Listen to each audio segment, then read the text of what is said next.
CBS 4's Brian Andrews is live at election headquarters in Doral. And Brian, the results were released just a short while ago. Well, Elliot, if we base our conclusion on the very small number of votes that were tabulated here at the elections office, then the Dolphins deal was doomed. Let's go right to the data that we've got. The county says there were more than 1.2 million registered voters for that election. They say they got 60,678 votes. That's absentee and early votes, or about 5% of the turnout as of May 3rd when the legislature failed to act. Of that total, 25,898 votes were for the stadium deal, about 42%, and 34,780 votes were against the stadium deal, or about 57%. So again, based on this very preliminary look, it would appear that the stadium deal wasn't going to make it. Now, pardon me, I'm a Mac fan, not an iPad guy, so I will tell you the email we have tonight from Rodney Barreto, who was one of the front people for this for the Dolphins, trying to push this thing forward. He says that the vote statistics that have been released are not a clear picture of how the entire county feels, because it's a very small amount. He says the Dolphins ran a full campaign and this was not a full election. So how did the whole county feel? Well, we're never going to know, because all those votes will never be counted. Live at the Elections Department, I'm Brian Andrews on CBS 4. CBS 4's Brian Andrews has the latest from the jail where she's locked up. Her attorneys say this woman needs help. However, if she did need it, the state wasn't aware of it, because this report from the Department of Children and Families says they were aware of the domestic violence problems and the drinking, but it wasn't to a level that they thought she was a threat to the children in her home. Catalina Bruno remains in jail, accused of aggravated manslaughter in the death of her 11-month-old son Brian, whom she's accused of leaving locked in a hot car last Thursday, resulting in his death. Nobody's seen this coming, so. Her ex-husband talked with our Maggie Newland. He had 2 other children with Catalina. She was a good mother, you know. That's all I can say. And she's always taking care of my children. I seen the little boy, and it's a great tragedy, and I can't, you know, my heart goes out to the family.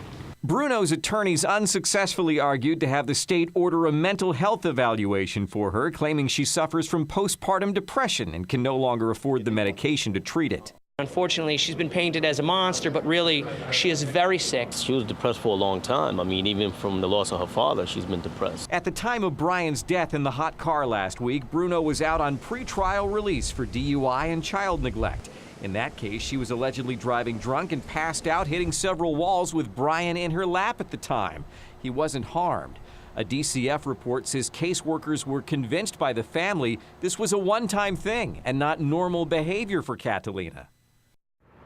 Her next court hearing is June the 7th. I'm Brian Andrews, CBS 4 News Tonight at the TGK jail in West Miami-Dade. CBS 4's Brian Andrews has exclusive details. And Brian, first, how's the mom and baby?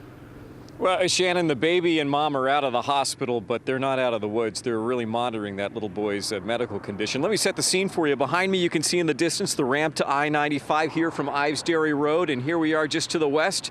Right over here is the house where that truck collided, sending that woman into labor.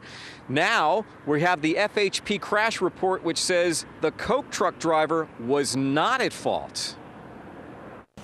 The FHP places the blame for the crash that caused a soda truck to flip and smash into a house, sending a woman in the bedroom into labor, on the driver of this red Mercedes that investigators say ran a red light that night, triggering an unfortunate chain of events. We went to speak to that driver, identified by the FHP crash report as Laura Marcella Child. A few minutes later, we encountered Laura in the street. She said she didn't want to appear on camera. She was consulting with a lawyer, but she says she is not at fault. She claims she has videotape that she claims will prove the Coke truck ran the red light. The house where 3 sisters were living in North Dade as one of them was expecting a baby is now condemned. The sisters have been forced to move someplace new and have hired attorney Otto Ospino. The attorney says Junia Morales was rushed off to Memorial West Hospital that night, where she gave premature birth to a baby boy who up until just a few days ago was in the neonatal intensive care unit. Mom and baby are now at home with family resting fine, but mom is a little bit worried that her baby came into the world early because of an accident that happened at her house. The attorney says he's tried to reach out to Koch several times to see what could be done for his clients after the wreck that destroyed their home. They're facing unexpected living expenses and medical bills.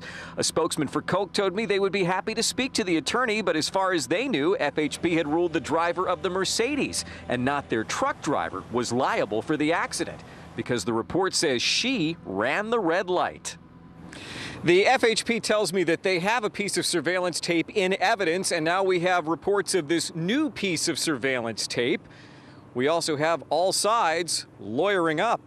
Reporting from North Miami-Dade, I'm Brian Andrews, CBS 4 News Tonight. Well, it was a BDB, a butt-dialing blunder that led Broward Sheriff's deputies to make an arrest in this case of a man they say orchestrated the shooting that happened here on the Commercial Boulevard on-ramp earlier this month. Tonight, they need your help to find two of his alleged co-conspirators. Have you seen the man in the sleeveless denim shirt? Broward Sheriff's detectives say he's connected to a murder. And so is the driver of this black Buick seen in this surveillance tape. Do you recognize the car? Do you know who might have been behind the wheel? 95 southbound Commercial, up into a black male last seen driving a black four-door coupe. Early in the morning, Sunday, May 5th, a man named Nicholas Raimondo was shot and killed as he drove his silver Buick onto the Commercial Boulevard ramp to 95 South. After shooting on 95 and Commercial, advising driver got shot, silver Buick, westbound Commercial ramp. His car catching fire as it crashed into a guardrail. But detectives say he was already dead. Complainer heard the shots, pulled over, advised there's fluid leaking from the vehicle. It's in the bushes. The eye shut down for several hours as the investigation played out. At some point, they're advising they want all of it shut down. Detectives say the killing was orchestrated by this man, 24-year-old Scott Simon of Pompano Beach. Detectives say he accidentally or butt dialed 911 from his cell phone. And on the recorded call, he's heard telling somebody that he's going to follow the victim home and kill him. Detectives say the two had just gotten into a heated argument that morning at a Waffle House. Over what, detectives have not yet said. If you can help the Broward Sheriff's Office tonight, dial them, don't butt dial them, at Broward County Crime Stoppers, 954-493-TIPS. And if you have the tip that can crack the case, there could be some money in it for you.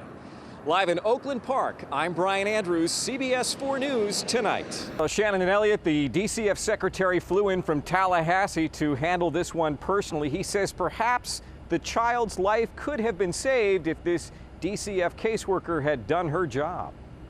This morning, we confronted this employee.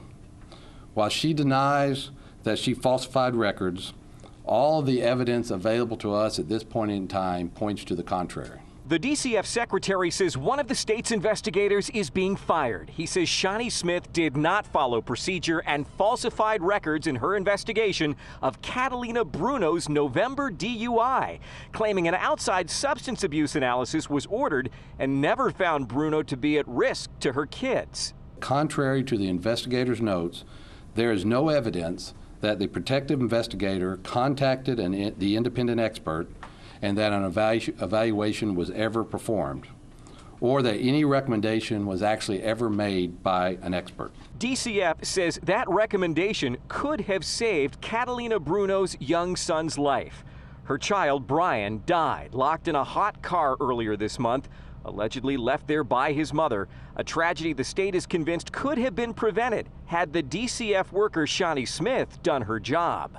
We have referred this case to the Inspector General and to law enforcement and have contacted the state attorney. DCF says Shani Smith has been with the state as an investigator since 2011. She's been on more than 100 cases. All of them are being reviewed right now to see if the I's were dotted and T's were crossed. And her supervisor is now off the job temporarily as the agency probes his involvement in this scandal. Outside DCF headquarters in Miami, I'm Brian Andrews, CBS 4 News. CBS 4's Brian Andrews has details from the jail where the child's mother is being held. Brian? Elliott and Shannon, Catalina Bruno's attorneys say it could be quite some time before their client is let out of the TGK jail on bond. As they work on that, they're also trying to figure out what impact this admitted DCF screw-up is going to have on their client's case. Catalina Bruno's lawyers will petition the court to have her declared indigent to push the state to pay for a mental health evaluation. They say she suffers from postpartum depression, and that played a role in the death of her baby son, Brian Osceola, who died after she forgot him, locked in a hot car earlier this month. Ms. Bruno is in crisis. She's obviously deeply depressed over the death of her child. Bruno's legal team also weighing what to do about DCF's admission their caseworker, Shani Smith, falsified documents and lied about ordering an outside evaluation of Bruno's substance abuse problems after her arrest for DUI last year, in which her baby son Brian was found sitting in her lap after the crash. Contrary to the investigator's notes, there is no evidence that the protective investigator contacted the independent expert and that an evaluation was ever performed. This information, again, is both shocking and disturbing.